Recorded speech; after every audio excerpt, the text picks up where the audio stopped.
Welcome back to my channel. ரொம்ப நாளைக்கு அப்புறம் இன்றைக்கி ஒரு ரோட் ட்ரிப், ஒரு லாங் ட்ரிப் கிளம்பியிருக்கோம். 2 டேஸ் ட்ரிப். ஸோ எங்கே போகிறோன்னு பார்த்தீங்கன்னா, நார்தர்ன் அயர்லாண்ட் போகிறோம். யூகே விசா வாங்கி வச்சுருக்கோம். ஸோ அதை வந்து யூஸ் பண்ணலாம் அப்படின்னு சொல்லி நார்தர்ன் அயர்லாண்ட் கிளம்பியிருக்கோம். ஸோ அப்போ மார்னிங் கிளம்பி போயிட்டுருக்கோம். இந்த வீடியோ கண்டிப்பாக உங்களுக்கு பிடிக்கும். டைட்டானிக் மியூசியம்லாம் போகிறோம். ஸோ கண்டிப்பாக பார்த்து என்ஜாய் பண்ணுங்கள். சேனலுக்கு ஃபர்ஸ்ட் டைம் வரீங்கன்னா சேனலை சப்ஸ்கிரைப் பண்ணிக்கோங்க. என்னோடய நேம் பாரதி. நான் இப்போ வந்து அயர்லாண்டில் இருக்கேன். சரி ஹாய் அப்போ. தெரியவே இல்லடா நீ. ஹலோ.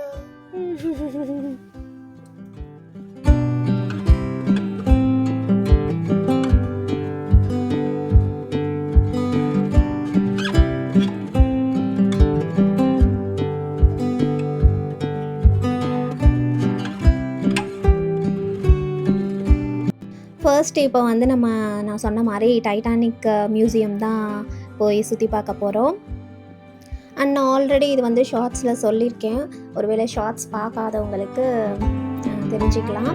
அயர்லாண்டுன்றது வந்து 2 கண்ட்ரியாக டிவைட் ஆகியிருக்குங்க. ஸோ இண்டிபெண்ட்டானப்போ ஸோ நார்தர்ன் அயர்லாண்ட் வந்து யூகேவோட கனெக்ட் ஆகியிருக்கு. ஸோ அதுக்கு நம்ம போகணுன்னா நம்மக்கிட்ட யூகே விசா இருக்கணும். இப்போ நம்ம ஒர்க் விசாவில் இருக்கிறதுனால யூகே விசா இருந்தால் தான் நம்மளால் நார்தர்ன் அயர்லாண்ட் ட்ராவல் பண்ண முடியும். டீசல் ஃபில் பண்ணிக்கிறதுக்காக ஸ்டாப் பண்ணோம். ஸோ இங்கே டீசல் ஃபில் பண்ணிவிட்டு ஜேர்னி கண்டினியூ பண்ணுறோம்.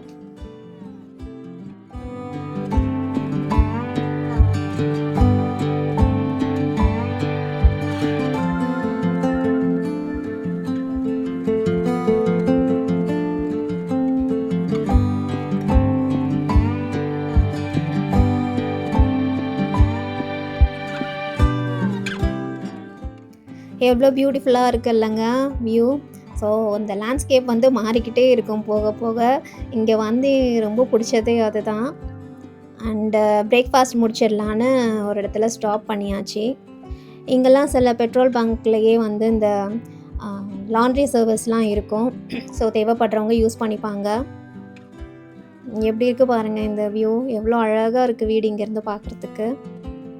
அண்ட் இந்த ரோட்டில் நான் ஒன்று நோட்டீஸ் பண்ணேன். சைடில் வந்து ரெட் லைன் இருக்குல்லங்க, அது வந்து பார்த்திங்கன்னா இது வந்து எமர்ஜென்சிக்காக யூஸ் பண்ணுறதான். கார் ஏதாவது பிரேக் டவுன் ஆகிடுச்சு, இல்லை போலீஸ் ஏதாவது ஸ்டாப் பண்ண சொல்கிறாங்க அப்படின்னா வந்து சைடில் போய் இங்கே ஸ்டாப் பண்ணுவாங்களாம்.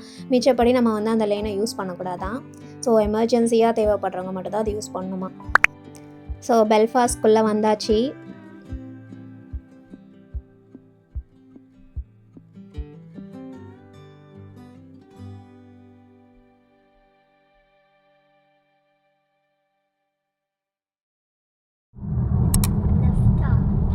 Straight பாரு straight.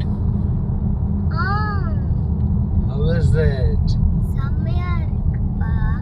அதுவும் அந்த சைடு போட்டு. ஆமா.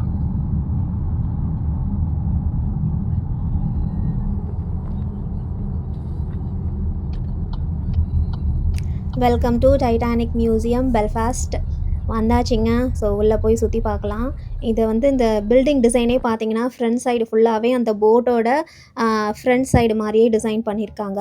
இது வந்து பார்த்திங்கன்னா 38.2 மீட்டர்ஸ் ஹைட்டாக. எக்ஸாக்ட்லி அந்த ஷிப்பு எந்த ஹைட்டோ அந்த ஹைட்டுக்கே டிசைன் பண்ணியிருக்காங்க ஃப்ரண்ட் போர்ஷன். இங்கே தாங்க ரியல் ஆர்எம்எஸ் டைட்டானிக் ஷிப்பு வந்து பில்ட் பண்ணாங்க. நாங்கள் வந்து இது ஆன்லைனில் புக் பண்ணோம். எங்களுக்கு வந்து 9:40 டைமிங்கு. உள்ளேயுமே ஷிப்புக்குள்ளே எப்படி இருக்குமோ அது மாதிரி டிசைன் பண்ணியிருக்காங்க போல். அந்த டிக்கெட்ஸ் வாங்குகிற பிளேஸ்லாம் பாருங்கள் எப்படி இருக்குன்னு.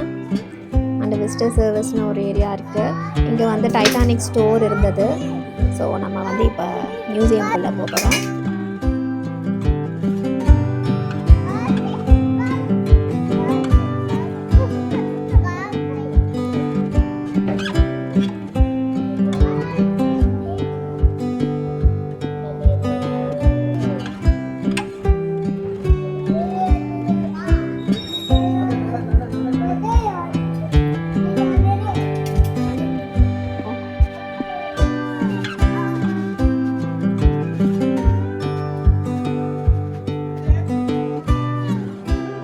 உள்ளே போன உடனே வந்து நம்மளை வந்து அப்படியே தூக்கிட்டு அந்த 1910, 11 அந்த பீரியடுக்கு எடுத்துகிட்டு போயிடுறாங்க.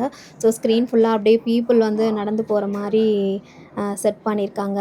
ஃபர்ஸ்ட்டு வந்து நமக்கு லினன் பற்றின இன்ட்ரொடக்ஷன் தான் கொடுக்குறாங்க. பிகாஸ் வந்து வேர்ல்ட்லேயே லினன் வந்து ரொம்ப பாப்புலர் ஃபேமஸ் வந்து பெல்ஃபாஸ்ட்டில் தான். டைட்டானிக்குக்கு முன்னாடி இந்த சிட்டி வந்து பாப்புலர் ஆனதுக்கு லினன் ஃபேக்ட்ரி தான் காரணமா. ஸோ இண்டஸ்ட்ரியல் டெவலப்மெண்ட் வந்து இது மூலமாக தான் ஸ்டார்ட் ஆகியிருக்கான். ஸோ அதெல்லாம் வந்து எக்ஸ்பிளைன் பண்ணி போட்டிருந்தாங்க. ஸோ இந்த இண்டஸ்ட்ரியில் ஒர்க் பண்ணுறதுக்காண்டி பிரிட்டிஷ்லேருந்து நிறைய பேர் வந்துட்டு இங்கே வந்து செட்டில் ஆனாங்களாம். அண்ட் இது ரொம்ப இன்ட்ரெஸ்டிங்காக இருந்ததுங்க. இது வந்து லைட் ஆஃப் ஆகிடுது அந்த விண்டோவில். பக்கத்தில் இருக்க பட்டன் ப்ரெஸ் பண்ணால் லைட் ஆன் ஆகி அங்கே உள்ளேருந்து நமக்கு எக்ஸ்பிளைன் பண்ணுறாங்க. அந்த இமேஜை பற்றின எக்ஸ்ப்ளனேஷன் கொடுத்தாங்க. ஸோ அது ரொம்ப இன்ட்ரெஸ்டிங்காக இருந்தது.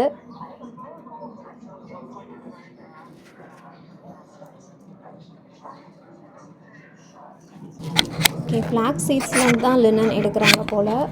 ஓகே, அதுவே எனக்கு அப்போ தான் தெரிஞ்சது. ஸோ இந்த மாதிரி தான் வந்துட்டு லினன் வந்து ப்ரொடியூஸ் பண்ணுறாங்க அப்படின்றத டிஸ்பிளேயில் வச்சுருந்தாங்க. ஸ்டெப் பை ஸ்டெப் எப்படி ஃபார்ம் பண்ணுறாங்க அப்படின்னு. அண்ட் பெல்ஃபாஸ்ட்டில் வந்து எப்படிலாம் டெக்னாலஜி வந்தது, எம்ப்ளாய்மெண்ட்லாம் எப்படி வந்தது அப்படின்றது டீட்டெயில்ஸ் எல்லாம் வந்து இங்கே ஒரு மேப் மாதிரி வச்சுருந்தாங்க. ஸோ ஒரு இடத்துல வந்து டச் பண்ணும்போது அங்கே வந்து டிஸ்பிளே ஆகுது அங்கங்கே என்னென்னு.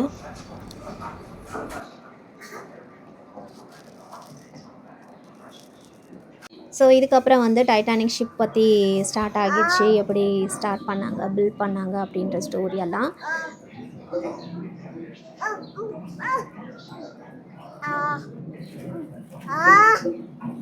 இதுதான் வந்து டைட்டானிக் ஷிப்பில் ஒர்க் பண்ணாங்கல்ல அந்த லேபர்ஸ்க்காக டிசைன் பண்ணி செட் பண்ண கிளாக் போல். ஸோ இதில் பார்த்தீங்கன்னா தெரியும், மார்னிங் டின்னர் அவுட் இந்த மாதிரிலாம் வந்து செட் பண்ணியிருக்காங்க. ஸோ அவங்க ஒர்க் பண்ணுறவங்க வந்து இதை பார்த்துட்டு கரெக்டாக டைமை வந்து மேனேஜ் பண்ணிப்பாங்களாம். அண்டு இந்த இடத்துல தான் வந்து ஷிப்பை வந்து பில்ட் பண்ணுவாங்களாம். ஏதாவது ரிப்பேர் ஆனாலும் இந்த இடத்துல வந்து வச்சு எல்லாம் ரிப்பேர் பண்ணுவாங்களாம்.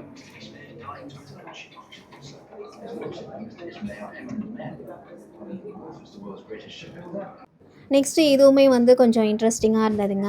இது மாதிரி இது எப்படி சொல்கிறதுன்னு எனக்கு தெரில. ரோபோட்டா என்ன சொல்கிறது, காரா என்ன சொல்கிறதுன்னு தெரில. ஓகே, இதில் வந்து 4 மெம்பர்ஸ் உட்காந்து போகலாம். இதில் போகும்போது ஸ்டார்டிங்லேருந்து டைட்டானிக் ஷிப் எப்படி பில்ட் பண்ணாங்க அப்படின்றத வந்து ரொம்ப அழகாக அந்த சவுண்ட் எஃபெக்ட்ஸோட ரொம்ப இதுவாக இருந்தது. அது வந்து அதுவே அழகாக திரும்பி போணுச்சு. நம்ம திரும்பவே தேவையில்லை. அந்தந்த ஸ்க்ரீனுக்கு அதுவே அழகாக திரும்பி போய் காட்டுச்சு. ரொம்ப இன்ட்ரெஸ்டிங்காக இருந்தது. அண்டு கொஞ்சம் டார்க்காக தான் இருந்தது அதில் உட்காந்துருக்கும்போது. ஆனால் வேலன் வந்து சமத்தா உட்காந்துக்கிட்டான். அவன் எதுவும் அழுவானோ ஏந்திரிப்பானோன்னு நினச்சேன். பட் அழகாக உட்காந்துக்கிட்டான்.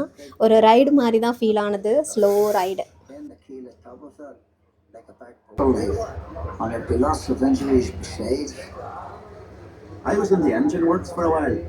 Very well equipped it was. That's where we built the triple expansion engines. 2 of them, each as high as a 3-story house. I worked in the frame bending shop. You'd heat steel beams in the furnace, then hook them onto slabs of cast iron and hammer them curved. It was skilled work. You had to bend them more than you needed because the frame straightened out a little when it cooled. The shell plates that made up the hull weighed up to 4.5 tons. They were taller than the da. The plates were overlapped on the edges. Some were raised, one after another. And இதோட வந்து இந்த right முடிஞ்சிருச்சு. அங்கே பாருங்களேன், அது அந்த ஸ்க்ரீனில் வந்துட்டு அப்படியே ரியலாகவே ஃபீல் ஆகுது, பீப்புள் நிற்கிற மாதிரி. ஸோ இது வந்து ஷிப்பில் இருக்க ஒரு பிளேஸ் போல். அதை அப்படி அழகாக டிசைன் பண்ணி காமிச்சிருக்காங்க. இதோட ரைட் முடிஞ்சிருச்சு. Next set of people wait பண்ணிகிட்ருக்காங்க. ஸோ ரைடில் போயிட்டு பார்த்தாச்சு. நெக்ஸ்ட்டு வந்து ஸ்டெப் பை ஸ்டெப்பாக நமக்கு வந்து பிக்சரைஸ் பண்ணி காட்டுறாங்க. பக்கத்துலேயே ஒரு ஸ்க்ரீன் இருந்தது. அந்த ஸ்க்ரீனில் வந்து நம்ம எப்படின்னு நம்ம செக் பண்ணிக்கலாம் எப்படின்னு. ஸோ அது இந்த மாதிரி இருந்தது.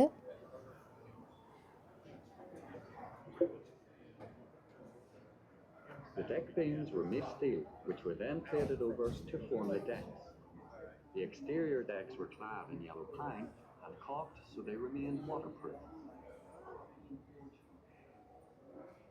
The decks were arched So careful. cambered Sure. so that any water would run to the channel waterway and drain. எனக்கு பார்க்க இன்ட்ரெஸ்டிங்கா தான் இருந்தது. ஸ்டெப் பை ஸ்டெப்பா பார்க்கணுன்னு. பட் வேலண்ண வச்சுக்கிட்டு ஒன்றும் சரியா பார்க்க முடியல. அப்படி அப்படியே பார்த்துட்டு வந்துட்டேன். சில கிளிப்ஸ் எல்லாம் வந்து வீடியோ ரெக்கார்ட் பண்ணிட்டு அப்புறமா நானு வீடியோ போஸ்ட் பண்ணும்போது ரீட் பண்ணிக்கலாம் அப்படின்னு கூட நான் நெறைய பிளேஸ்ல வந்துட்டேன். இது உள்ளேருந்து வெளியில பார்க்குற வியூ. அந்த கண்ணாடி கிளாஸ் கிட்ட எனக்கு கிட்டலாம் போய் நிக்க பயமா இருந்தது. வேலன்லாம் போய்க்கிட்டே இருந்தான். "நீ போகாதடான்னு" புடிச்சு இழுத்துட்டு வந்துட்டேன். ரொம்ப ஹைட்டு வந்து பார்க்குறதுக்கு கொஞ்சம் பயமா தாங்க இருக்கும் எனக்கு எப்பயுமே. ஸோ கிட்டத்தட்ட லான்ச்சிங் டைம்ல வந்து இவ்வளோ இந்த மாரி டிசைன் பண்ணியிருந்திருக்கிறாங்க, முடிச்சிருக்காங்க. ஸோ மேல இருக்க அந்த ஃபனல்ல அந்த டைட்டானிக் ஷிப்னாலே அந்த ஃபனல் தானே டக்குன்னு தெரியும். ஸோ அது மட்டும் வந்து ரிமைனிங் இருந்திருக்கு. ஸோ அது வந்து அடுத்த ஸ்டெப்ல வந்து பண்ணியிருக்கிறாங்க. ஃபிக்ஸ் பண்ணியிருக்காங்க. ஸோ இந்த டைட்டானிக் ஷிப்ப பில்ட் பண்ணுறதுக்காக நெறைய ஒர்க்கர்ஸ் தேவைப்பட்டிருக்காங்க. ஸோ அதனால வந்து நெறைய பேர் வந்து இங்க வந்திருக்காங்க, வந்து சேர்ந்திருக்காங்க. இங்கேயுமே settle ஆயிருக்கிறாங்க. Offices opening to service the growing passenger trade. And job opportunities on board ship and in the docks brought migrants from all over Britain and Ireland. Almost 400 of Titanic's crew lived in Southampton's northern district. A national coal strike had left several ships laid up in dock, and the prospect of a job on Titanic. And இது வந்து பார்த்தீங்கன்னா, இன்னொரு ஒரு செம எக்ஸ்பீரியன்ஸா இருந்தது. அந்த ஃப்ளோர்ல வந்து நம்ம போய் நிக்கும்போது, ஸ்க்ரீன்ல வந்துட்டு பாட்டம்லேருந்து டாப் வரைக்கும் டைட்டானிக் ஷிப்ப வந்து அப்படியே காட்டுறாங்க. நமக்கு வந்து அந்த ஃப்ளோரு ஒரு ஒரு ஃப்ளோரா நம்மளே போற மாரி, ஒரு லிஃப்ட்ல போற மாரி ஃபீல் ஆனது. பட் நம்ம ஃப்ளோர்ல தான் இருக்கிறோம். ஸோ அதுவும் வந்து ரொம்ப சூப்பரா இருந்தது. நீங்களும் பாருங்க. ஒரு ஒரு ஃப்ளோரா காட்டுவாங்க. ரொம்ப நல்லாயிருக்கும் பார்க்கறதுக்கு.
இதெல்லாம் ஃபர்ஸ்ட் கிளாஸ்ன்னு நெனைக்கிறேன். ரொம்ப ராயலா இருக்கு.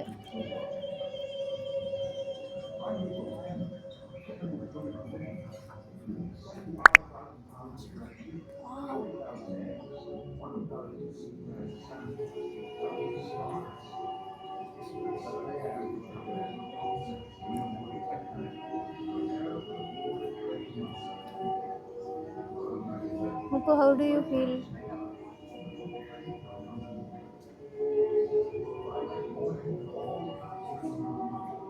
How do you feel?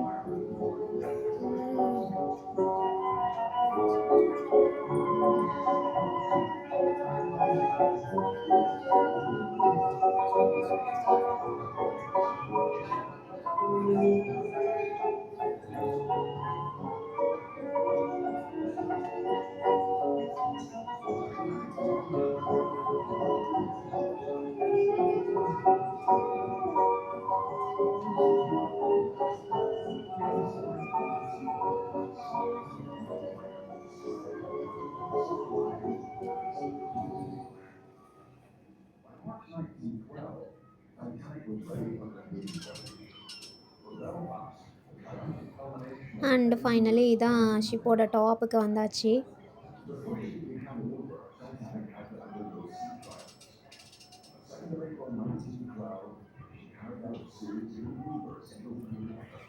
under the watchful eye of Board Trade Inspector Francis Murphy. Then, at 8 p.m. that evening, the coffin bell. First class room எப்படி இருக்குன்ற செட்டப் வந்து வச்சுருந்தாங்க. அங்கே 2 பேரும் பேசிக்கிட்டு இருக்கிற மாரி டிசைன் பண்ணியிருக்காங்க. நல்லா இருந்தது பார்க்குறதுக்கு.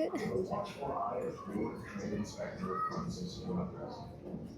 Then, at 8 p.m. that evening, the coffin bell asked Sophie. She was received by considerable expectation. இந்த மாரி க்ராக்கரி செட் தான் வந்து அந்த டைட்டானிக் ஷிப்பில் வச்சுருந்தாங்களாம். அதை வந்து டிஸ்ப்ளேல வச்சுருக்காங்க. ஷிப்பில் எவ்வளோ பேர் ட்ராவல் பண்ணாங்க அப்படின்ற டீட்டெயில்ஸ்லாம் வந்து இந்த ஸ்க்ரீனில் போயிட்டுருந்தது. நான் பாதியில் தான் வந்து பார்த்தேன். ஸோ நான் வந்து பார்க்கும்போது 3rd கிளாஸ் டீட்டெயில்ஸ் போயிட்டுருந்தது. ஸோ 3rd கிளாஸ் பேசஞ்சர்ஸ் எல்லாருமே வந்து இந்த ட்ரிப் போகிறவங்க, ஒர்க்குக்காக போகிறவங்க, அந்த மாதிரி எஜுகேஷனுக்காக போகிறவங்க, அந்த மாதிரி பீப்புள் தான் 3rd கிளாஸில் இருந்தாங்களாம். அண்ட் அவங்களுக்குமே நிறைய ப்ரொசீஜர்ஸ் இருந்ததாம். அவங்களுக்கு ஒரு இன்டர்வியூ பண்ணுவாங்களாம், மெடிக்கல் எக்ஸாமினேஷன்லாம் பண்ணி அதெல்லாம் கிளியர் பண்ணால் தான் வந்து அவங்க அக்செப்ட் பண்ணிப்பாங்களாம், அந்த மாதிரி. அண்ட் அந்த 3rd கிளாஸ் பேசஞ்சர்ஸ்க்குமே வந்துட்டு ஒரு ஹை ஸ்டாண்டர்ட் ஆஃப் சர்வீஸ் தான் வந்து கொடுப்பாங்கண்ணா.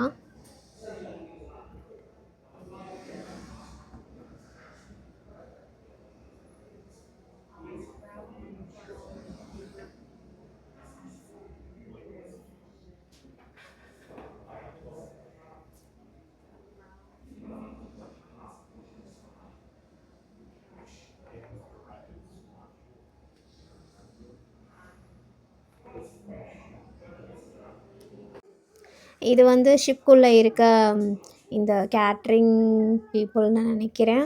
ஸோ அவங்க வந்து மெனு கார்டு போட்டிருந்தாங்க. சைடில் மெனு கார்டு இருந்தது, அதை நான் ஃபோட்டோ எடுக்க மறந்துட்டேன். ஃபஸ்ட் கிளாஸ் பீப்புளுக்கு என்னென்ன மெனு இருந்தது அப்படின்னு போட்டிருந்தது. இது வந்து ஃபஸ்ட் கிளாஸ் டெக்லேருந்து பார்த்தா அவங்களுக்கு இந்த வியூ இருக்குமா, சி வியூ. இதுக்கப்புறம் ஃபுல்லாக என்ன நடந்தது அப்படின்றதெல்லாம் கொடுத்துருந்தாங்க. ஸோ 140க்கு தான் ஃபஸ்ட்டு வந்துட்டு சேஞ்சஸ் ஷிப்பில் இருக்கிறது அதெல்லாம் தெரிஞ்சிருக்கு. ஸோ அதெல்லாம் வந்து இதில் மென்ஷன் பண்ணியிருக்காங்க, அந்த மெசேஜாக போட்டிருக்காங்க. April 14, 1912 அப்போது நடந்திருக்கு. அண்ட் இந்த டீடைலிங்லாம் ரீட் பண்ணும்போது மனசுக்கு கொஞ்சம் கஷ்டமாகவும் இருந்தது. கொஞ்சம் இல்லை, ரொம்ப கஷ்டமாக இருந்தது. ரீட் பண்ணவே கஷ்டமாக இருந்தது. பட் ஸ்டில் அதெல்லாம் ரொம்ப டீட்டெயிலாக போட்டிருந்தாங்க. எப்படி ஆச்சு, எந்தெந்த டைமில் என்னென்ன ஆச்சு அப்படின்றதெல்லாம் ஃபுல்லாக டீட்டெயிலாக வச்சுருந்தாங்க. Time, the ship's piano was kept playing, and the strains of near and like are to be could be plainly heard as the stern of the great ship was raised in the air. A bit later, the foreign funnel guys carried away. ஷிப்லேருந்து தப்பிச்ச உயிர் பிழைச்சவங்க வந்துட்டு நியூயார்க்குக்கு போய் சேர்ந்துருக்காங்க. So அவங்க வந்துட்டு என்ன experience பண்ணாங்க, எப்படி இருந்தது அப்படின்றதெல்லாம் வந்துட்டு சொல்லியிருக்க மெசேஜ் எல்லாம் வந்துட்டு அவங்கவுங்க ஃபோட்டோ போட்டு அதில் டிஸ்பிளேல வச்சுருந்தாங்க.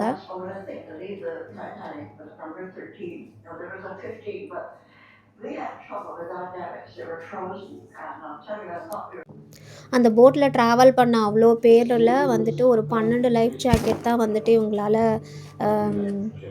கிடச்சதான். ஸோ அதில் ஒன்று தான் இது. இது வந்து லினன்னால் மேக் பண்ணியிருக்கிறாங்களாம்.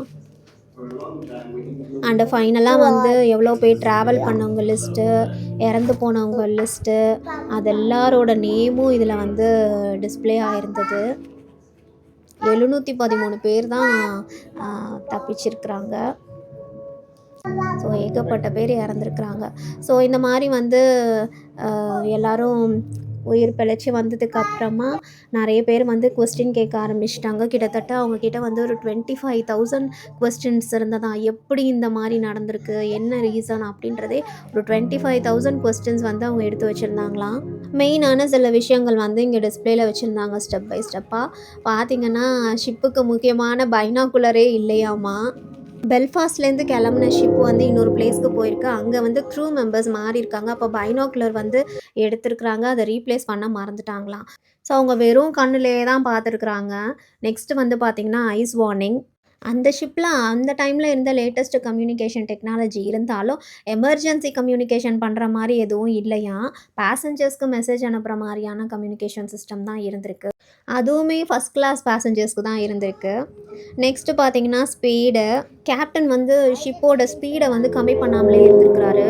பிகாஸ் அவங்கள்ட்ட பைனாகுலரும் இல்ல. கிட்ட கிட்ட போக போக அவங்க வந்து கம்மி பண்ணாம இருந்திருக்காங்க. பார்த்துக்கலாம் க்ரூ மெம்பர்ஸ் வந்து சொல்லுவாங்க அப்படின்னு. கடைசியில பார்த்தா அவங்களால வந்து அந்த ஸ்பீட வந்து லாஸ்ட் மினிட்ல அவங்களால ஸ்டாப் பண்ண முடியல. அப்புறம் ஷிப்ல வந்து ஃப்ளட்டிங் ஆகுறதுக்கு ரீசன் வந்துட்டு பல்க் ஹெட்டுன்னு ஒண்ணு இருக்கு. அது வந்து வால் மாரி வச்சிருப்பாங்களாம். அது வந்து கொஞ்சம் லோவா வச்சுட்டாங்களாம். அது நல்லா ஹையா வச்சு டிசைன் பண்ணியிருக்கணுமா. ஸோ அது ஒரு ரீசன்னால சீக்கிரமா வந்து வாட்டர் உள்ள வந்திருக்கு. அப்புறம் வந்து லைஃப் போட்டுங்க. இந்த போட் வந்துட்டு மொத்தம் 20 போட் தான் இருந்திருக்கு. அதாவது மொத்தம் 3000 மேல ட்ராவல் பண்ணியிருக்காங்கன்னா, அதில வந்து ஒரு 1200 கிட்ட பீப்பிளால மட்டும் தான் அதில ட்ராவல் பண்ண முடியும். அந்த அளவுக்கு தான் வச்சிருக்கிறாங்க. ஸோ அதுவும் அதிகமா இருந்திருக்கணும். அண்டு சொன்ன மாரி இந்த எமர்ஜென்சி மெசேஜ் வந்து நெறைய பேருக்கு போய் சேராததுனால, இந்த லைஃப் போட்டுக்கு வந்து பீப்பிள் வந்து கரெக்ட்டா வந்து சேரல. அவங்களுக்கு எங்க இருக்குன்னே தெரில. அந்த மாரி இதெல்லாம் வந்து ஃபர்ஸ்ட்டே அவங்க சொல்லி தரலையாம். ஸோ இப்பலாம் வந்துட்டு அது ரொம்ப ஒரு மேண்டேட்டரி ஆகிருச்சாம். கண்டிப்பா வந்து லைஃப் போட் ட்ரில்லலாம் வந்து சொல்லி தராங்களாம். இந்த மாரி ப்ராப்ளம்ல இருக்கும்போது, இந்த ஃபயர் ராக்கெட் வந்து சிக்னல் அனுப்பிச்சிருக்காங்க. பக்கத்துல யாராவது போட் இருந்தா வந்து ஹெல்ப் பண்ணுவாங்க அப்படின்னு.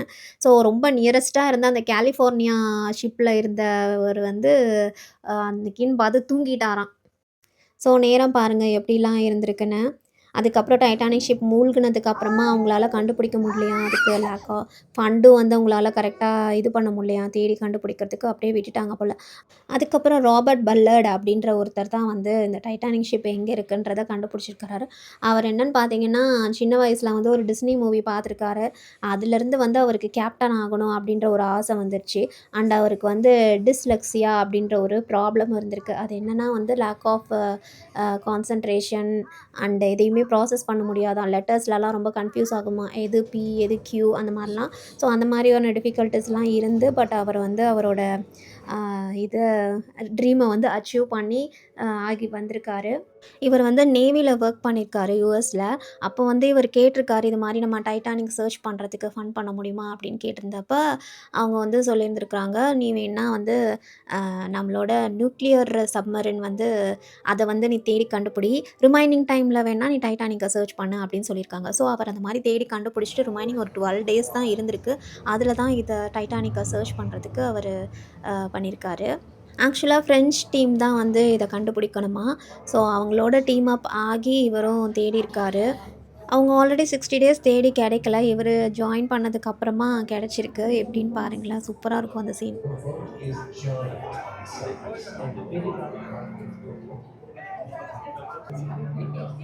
கரெக்ட்டா வந்து அப்ப தான் ஒருத்தவங்க நோட் பண்ணியிருக்காங்க. கரெக்ட்டா அந்த டைட்டானிக் ஷிப் வந்துட்டு அந்த 2 மணி கிட்ட தான் ஃபுல்லா மூழ்கிருக்கு. அந்த டைம்லயே தான் இப்போ வந்து திரும்பவும் அவங்களுக்கு வந்து தெரிஞ்சிருக்கு, கண்டுபிடிச்சிருக்காங்க. ஸோ பாருங்க 1912ல வந்து மூழ்குன அந்த ஷிப்ப யாருமே கண்டுபிடிக்க முடியல. 1985ல தான் கண்டுபிடிச்சிருக்காங்க. ஸோ இவர் தான் அந்த Robert Ballard. So whole part ஃபைனலா வந்து ஒரு மினியேச்சர் டைட்டானிக் ஷிப் வந்து சென்டர்ல தொங்க விட்டுருந்தாங்க. டைட்டானிக் ஸ்க்ரீன் ஃபுல்லா வந்து கடல் இருக்கிற மாதிரி டிசைன் பண்ணி இது வந்து ஒரு தீம் மாதிரி வந்து அப்படியே தொங்க விட்டுருந்தாங்க. ஃபர்ஸ்ட் வந்து டைட்டானிக் ஷிப் நார்மலா லைட்ஸ் போட்டிருந்தாங்க.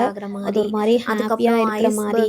அதுக்கப்புறம் ஐஸ்ல வந்து இடிச்சிடுற மாதிரி. ஸோ அதுக்கப்புறம் அந்த எமர்ஜென்சிக்காக அந்த மாதிரி லைட் போட்டு டிஃபரன்ஷியேட் கலர்ஸ் வந்து மாறிச்சு. அண்ட் ஸ்க்ரீன்லேயுமே அந்த வந்து டிஃப்ரென்ஷியேட் பண்ணி காமிச்சிருந்தாங்க. பீப்புளெலாம் எமர்ஜென்சி டைமில் எப்படி இருந்தாங்கன்னு. அண்டு அதுவுமே பார்க்குறதுக்கு நல்லா இருந்தது.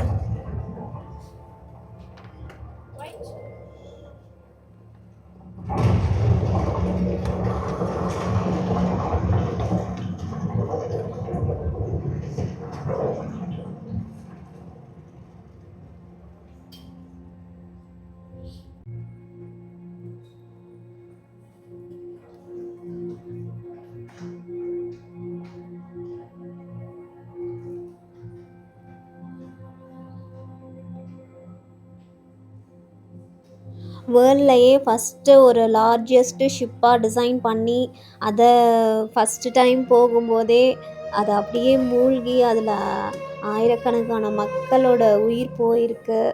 ஸோ உலகத்துக்கே ஒரு பெரிய தாக்கத்தை ஏற்படுத்தியிருக்கு. அதுக்கப்புறமா அந்த டைட்டானிக் ஷிப்பு அந்த மூவி எடுத்ததுனால தான் வந்து அதுக்கு அடுத்து நம்ம மாதிரி ஜென்ரேஷன்ஸ் எல்லாருக்கும் வந்து அந்த மூவி பற்றி தெரிஞ்சதுனால தான் நமக்கு டைட்டானிக் ஷிப் பற்றி எல்லாமே தெரிஞ்சிருக்கு. அண்ட் அது நமக்குமே ஒரு பெரிய தாக்கத்தை ஏற்படுத்தியிருக்கு. அண்டு இப்போ வர ஜென்ரேஷன், இதுக்கப்புறம் வர ஜென்ரேஷன் எல்லாருக்குமே வந்து இந்த டைட்டானிக் ஷிப்பை பற்றி கண்டிப்பாக தெரிஞ்சுக்குவாங்க. அண்டு இந்த மியூசியம் பார்த்திங்கன்னா வந்து டைட்டானிக் ஷிப் டிசைன் பண்ண அதே பிளேஸ்லையே வந்து இந்த மியூசியமும் செட் பண்ணியிருக்காங்க. ஸோ இந்த memory of all the people who lost their lives. கரெக்டாக ஒரு 100 இயர்ஸ்க்கு அப்புறம் இது ஓப்பன் பண்ணியிருக்காங்க 1912. ஸோ 2012 இது ஓப்பன் பண்ணியிருக்காங்க. அண்ட் இந்த மியூசியம் வந்து ரியலி அ கிரேட் எக்ஸ்பீரியன்ஸ். நிறைய லேர்ன் பண்ணிக்கவும் முடியும். ரொம்ப நேவியில் இன்ட்ரெஸ்ட் இருக்கிறவங்க அவங்களுக்கெலாம் நிறையா தெரிஞ்சிக்க முடியும். அண்டு எனக்கும் இது வந்து ஒரு கிரேட் எக்ஸ்பீரியன்ஸாக இருந்தது இங்கே வந்து நேரில் எக்ஸ்பீரியன்ஸ் பண்ணது. சரி பார்க்கலாம்.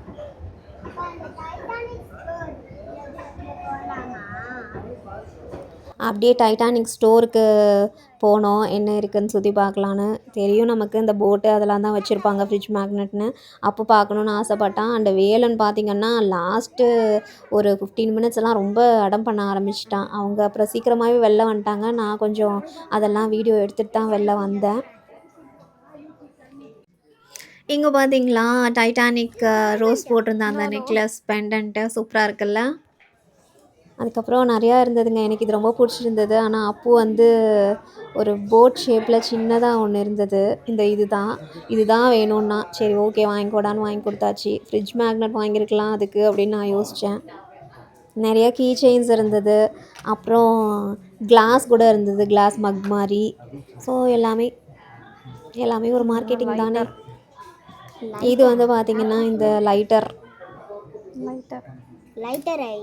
இது செம different size. Short classes. Titanic pencil பாருங்கள், 4 பென்சில் 300 ரூபாய். இது என்னடா இது? அண்டு ஜுவல்லரி இருக்கான்னு பார்க்கலான்னு பார்த்தேன். எல்லாம் பயங்கர எக்ஸ்பென்சிவாக இருந்தது. சரி ஓகே அப்படின்னு சும்மா சுற்றி பார்த்துட்டு வருவோன்னு அப்படியே சுற்றி பார்த்துட்டு வந்தாச்சு. பிகாஸ் நம்ம வந்து யூரோவையே நான் வந்து இந்தியன் ருப்பிக்கு கன்வெர்ட் பண்ணி பார்ப்பேன். இது பவுண்டு. ஓகே அப்படின்னு வந்தாச்சு.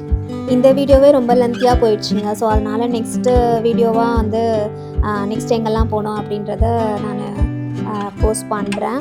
இந்த வீடியோ உங்களுக்கு பிடிச்சிருக்கும்னு நினைக்கிறேன். டைட்டானிக் எக்ஸ்பீரியன்ஸ் உங்களுக்கு ஃபீல் பண்ண முடிஞ்சதா, எப்படி இருந்தது அப்படின்றத மறக்காமல் கமெண்ட்டில் சொல்லுங்கள். நெக்ஸ்ட் வீடியோவில் பார்க்கலாம். டடா பாய் பாய். அண்ட் சப்ஸ்கிரைப் பண்ணிவிடுங்க சப்ஸ்கிரைப் பண்ணலன்னா.